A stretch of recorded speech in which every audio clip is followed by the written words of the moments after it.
इस चैप्टर में 2-3 एक्सरसाइज है जिसमें वर्ड प्रॉब्लम्स आएंगे, ठीक है। और ये वर्ड प्रॉब्लम्स को सॉल्व करना काफ़ी बच्चों को बहुत डिफ़िकल्ट लगता है। मैं बहुत ही आसान तरीका बताऊंगी वर्ड प्रॉब्लम्स को सॉल्व करने का, तो प्लीज़ एक एक क्वेश्चन को आराम से और ध्यान से देखना। अब जैसे कुछ कंडीशन है वर्ड प्रॉब्लम्स में, तुम है जैसे ये जो हेल्पिंग वर्ब्स होते हैं इज, एम, आर, वॉज, फिर कुछ ऐसे भी हैं बाय, ऐसे वर्ड्स मिलेंगे ना, तो इसका मतलब तुम्हें याद रखना है मैं इनकी जगह क्या यूज करूंगी, इक्वल्स टू यूज करूंगी। तो अब हम एक्सरसाइज 2.2 अटेम्प्ट करेंगे। उसको अटेम्प्ट करते करते तुम लोगों को समझ में आएगा कि कैसे इक्वेशंस बनानी है और क्या करना होता है। अब जैसे क्वेश्चन 1 तुम लोगों को दिखाई दे रहा है, ये लास्ट में जो पार्ट होता है ना, जैसे इसमें क्या है व्हाट इज द नंबर, तो हम उसको कंसिडर करेंगे। जैसे मैं कहूंगी let the number be x. Obviously 1 variable का चैप्टर है तो हमें एक लेटर हमेशा कंसिडर करना पड़ेगा। तो यहाँ पे नंबर है तो मैं कुछ यूनिट नहीं दूंगी और मैं कहूंगी simply let the number be x. तो इन्होंने क्या कंडीशन दी है मुझे, if you subtract half from a number, ठीक है। यहाँ पे हम लिखते हैं ए टी क्यू, इसका मतलब है अकॉर्डिंग टू क्वेश्चन। क्वेश्चन में जो कंडीशन दी गई है मैं उसके अनुसार फ्रेम कर रही हूँ, ये इसका मतलब होता है।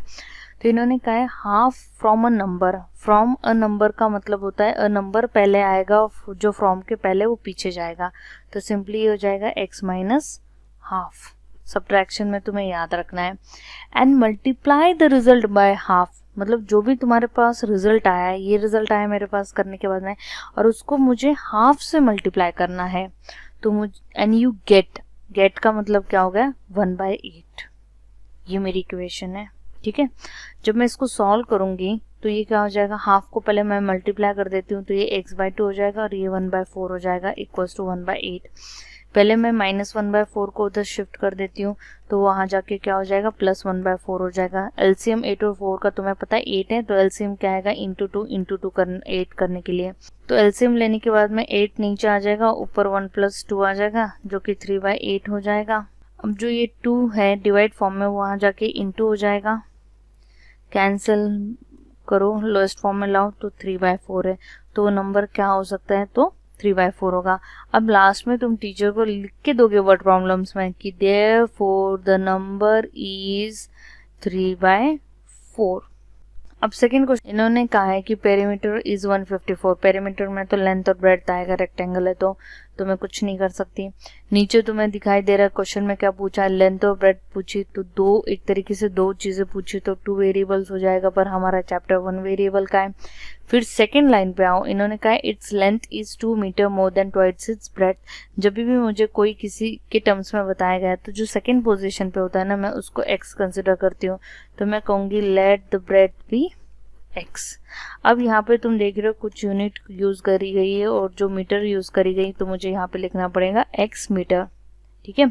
अब लेंथ की कंडीशन इन्होंने क्या दी है मुझे, लेंथ इज का मतलब इक्वल्स टू आ गया 2 मीटर, मोर का मतलब होता है प्लस की साइन, देन ट्वाइस का मतलब होता है इनटू, तो ये हो गया ट्वाइस, और मेरा ब्रेड्थ तो ये हो गया x। अब मुझे अकॉर्डिंग टू क्वेश्चन लिखना है। अकॉर्डिंग टू क्वेश्चन इन्होंने पेरीमीटर की वैल्यू मुझे 154 दे रखी है। पेरीमीटर का फॉर्मूला क्या होता है, 2l + b = 154 होता है, ठीक है। मैं पहले 2 ऐसे ही लिख लूंगी, l की वैल्यू 2 + 2x है और b की वैल्यू x है 154। तो ये हो जाएगा 2 + 3x = 154। मैं पहले 2 से डिवाइड कर लेती हूँ तो ये हो जाएगा 77। 2 को शिफ्ट कर देती हूँ तो ये हो जाएगा 77 - 2 जो कि आ जाएगा 75। अब 3 से डिवाइड करती हूँ तो ये हो जाएगा 75 / 3 जो कि आ जाएगा तुम्हारा 25। अब लेंथ की वैल्यू ढूंढेंगे हम। लेंथ क्या है, 2 + 2x है मेरा, तो ये हो जाएगा 2 + 2 × 25, तो ये हो जाएगा 2 + 50 जो कि आ जाएगा तुम्हारा 52 मीटर। और लास्ट में टीचर को लिख देना therefore the length and the breadth of the pool is 52 metre and 25 metre respective. अब क्वेश्चन 3 में देखो इन्होंने क्या कहा है तुम्हें, आइसोसेलेस ट्रायंगल। तुम्हें पता है आइसोसेलेस ट्रायंगल हम किसको कहते हैं, जब उसकी 2 साइड्स इक्वल होती हैं, ठीक है। ये 2 इक्वल साइड्स हो गई और थर्ड हम बेस कहते हैं। तो इन्होंने हमें दे रखा है कि बेस कितना है तुम्हारा 4/3 सेंटीमीटर है, ठीक है। पेरीमीटर की वैल्यू दे रखी, मतलब तीनों साइड का सम होता है वो, और हमें पूछा है कि बताओ length of remaining equal sides क्या है। तो इसका मतलब मैं कंसिडर क्या करूंगी, मैं कहूंगी let the 2 equal sides be x centimetre. According to question में इन्होंने दे रखा है पेरीमीटर इक्वल्स टू क्या है 4 2/15। पेरीमीटर का फॉर्मूला क्या होता है सम ऑफ ऑल साइड्स हो गया, तो मेरा ए दो तो सेम आएगा क्योंकि इक्वल साइड से, और थर्ड मुझे बेस दे रखा है 4/3 इक्वल्स टू, पहले मैं इसको प्रॉपर फ्रैक्शन में कन्वर्ट कर देती हूँ। 15 4 से 60, 62/15 हो गया ये सिंपली। तो ये ऐड होके 2x हो जाएगा, प्लस 4/3 को शिफ्ट कर देती हूँ तो ये 62/15 माइनस 4/3 हो जाएगा। एलसीएम 15 आएगा तो मैं इंटू 5 से ऊपर नीचे कर देती हूँ, तो ये हो जाएगा 2x इक्वल्स टू 62 माइनस 20/15। तो ये क्या हो जाएगा सिंपली तुम्हारा 42/15 आ जाएगा। अब 2 से जाके डिवाइड करो तो ये हो जाएगा 42/15 इंटू हाफ हो जाएगा, यहाँ आके डिवाइड होगा ना वो, तो 2 1 21 हो जाएगा, 3 7 21, 3 5 15, तो सिंपली तुम्हारी x की वैल्यू 7/5 आ गई। Therefore the length of the two equal sides is 7/5 centimetre. अब देखो जनरली ना तुम्हें क्वेश्चन में मिक्स फ्रैक्शन आया था, अगर क्वेश्चन में एक भी नंबर मिक्स फ्रैक्शन में होगा ना तो जनरली टीचर को मिक्स फ्रैक्शन में आंसर लिख के आओगे। तो जैसे तुम्हें पता है इसका मिक्स फ्रैक्शन क्या आएगा, यहाँ पे 1 आएगा, यहाँ पे 2 आएगा और यहाँ पे 5, तो ये तुम्हारा लास्ट आंसर होगा मिक्स फ्रैक्शन में, क्योंकि क्वेश्चन में एक नंबर मुझे मिक्स फ्रैक्शन में दिया गया था। अब देखो क्वेश्चन 4, इन्होंने कहा sum of two numbers is 95 if one exceeds the other by 15 find the numbers. तो पहले मैं कहूंगी let the number be x, ठीक है। नंबर्स को कभी भी हम कोई यूनिट नहीं होता है तो हम तो उसको सिंपली x लिखेंगे। इन्होंने कहा है कि एक नंबर मतलब जो कि तुम्हारा अदर नंबर है वो एक नंबर से, जिसको मैंने कंसीडर कर रखा है x, एक्सीड्स का मतलब होता है बढ़ना, बढ़ने के लिए हम साइन पॉजिटिव लगाते हैं तो प्लस, और कितने से बढ़ रहा है वो 15 से बढ़ रहा है, तो ये तुम्हारा अदर नंबर हो जाएगा।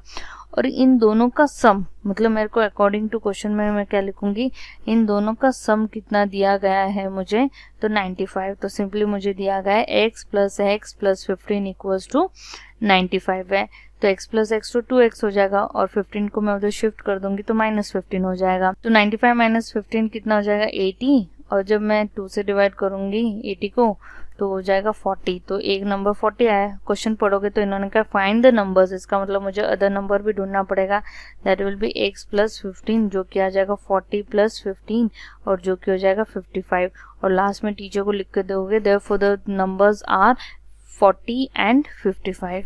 अब क्वेश्चन 5 में तुम देख रहे हो रेशो आता है, तो देखो हम रेशो को जब सेपरेट करते हैं ना, ये तुम्हें याद रखना है, और अगर इसको अब याद रख लोगे तो क्लास 9 10 तुम्हें बहुत बार इसका यूज होने वाला है।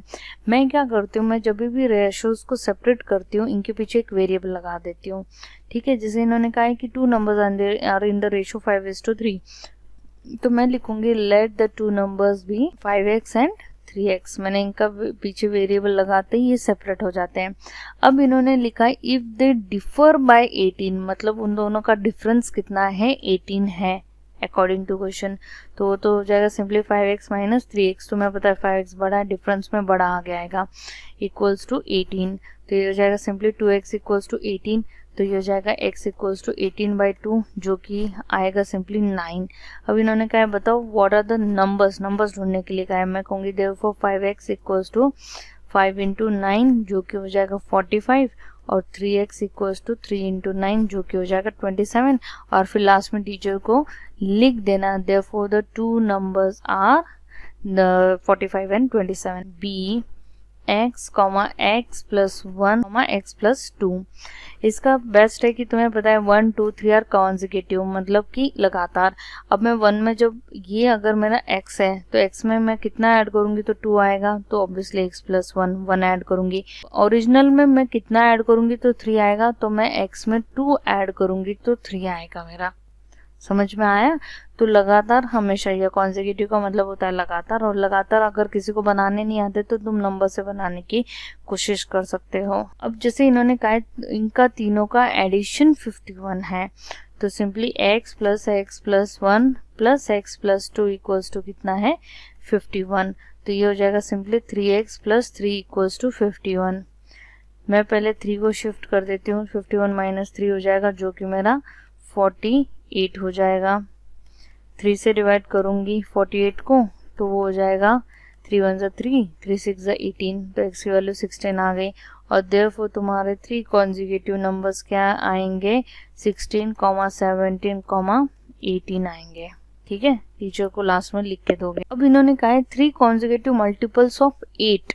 ठीक है, तो सिंपली क्या करना है, जो तुमने पहले क्वेश्चन में यूज किए तो वही लिखना है, बस सबके आगे तुमने क्या लगा देना है, 8 लगा देना है। और इन तीनों का सम इन्होंने 888 कह रखा है, तो ये हो जाएगा 8x plus 8 of x plus 1 plus 8 x plus 2 equals to 888। ठीक है, अकॉर्डिंग टू क्वेश्चन। तो पहले मैं इनको मल्टीप्लाई कर देती हूँ, 8x ये हो जाएगा 8x प्लस 8, ये हो जाएगा 8x प्लस 16 और ये 888। तो तुम देख रहे हो 3 टाइम्स 8 है, तो ये सिंपली 24x हो जाएगा। 8 प्लस 16 भी 24 हो जाएगा।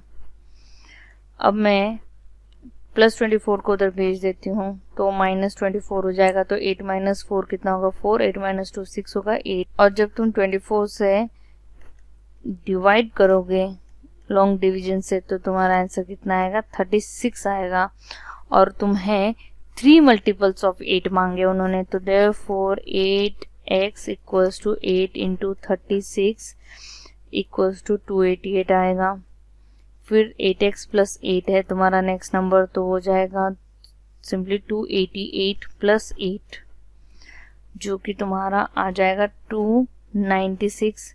और थर्ड नंबर क्या है तुम्हारा, 8x प्लस 16 है, तो तुम क्या करोगे, 288 में 16 ऐड करोगे, तो सिंपली तुम्हारा 304 आएगा। और फिर लास्ट में लिखोगे therefore the 3 consecutive multiples of 8 are 288, 296 and 304। Question 8 भी तुम्हारा सिमिलर है, ठीक है, क्वेश्चन 7 से। तो इसमें इन्होंने क्या कहा है कि इंक्रीजिंग ऑर्डर में लेना है, फर्स्ट वाले को 2 से मल्टीप्लाई करना है, सेकंड वाले को 3 से, और थर्ड वाले को 4 से मल्टीप्लाई करना है। और उन सबको ऐड करोगे तो क्या हो जाएगा, 74 हो जाएगा। लेट द 3, फिर अकॉर्डिंग टू क्वेश्चन ये क्या हो जाएगा कि इन्होंने कहा फर्स्ट वाले को तो 2 से मल्टीप्लाई करोगे, सेकंड वाले को 3 से मल्टीप्लाई करोगे, और थर्ड वाले को 4 से मल्टीप्लाई करोगे, और इन तीनों का सम कितना आएगा, 74 आएगा। तो ये हो जाएगा 2x plus 3x plus 3 plus 4x plus 8 equals to 74। अब ये 2x plus 3x plus 4x इनको ऐड करो तो ये हो जाएगा 9x, और 8 और 3 11 हो जाएगा। ठीक है, तो जब ये वहाँ जाएगा तो सब्ट्रैक्ट हो जाएगा 11, तो ये हो जाएगा 4 माइनस 1 3, 7 माइनस 1 6। हमें पता है 9 7 कितना होता है, 63 होता है। जब मैं 63 को 9 से डिवाइड करूँगी तो सिंपली 7 आ जाएगा।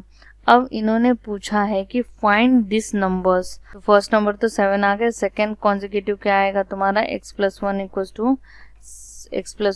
टू 7 प्लस 1 जो कि 8 हो जाएगा, और x plus 2 equals to 7 plus 2 जो कि 9 आएगा। Therefore the 3 consecutive numbers are 7, 8 and 9। Video को ज़रूर लाइक करो, शेयर करो, कमेंट करो और सब्सक्राइब करो फॉर रेगुलर अपडेट्स के लिए।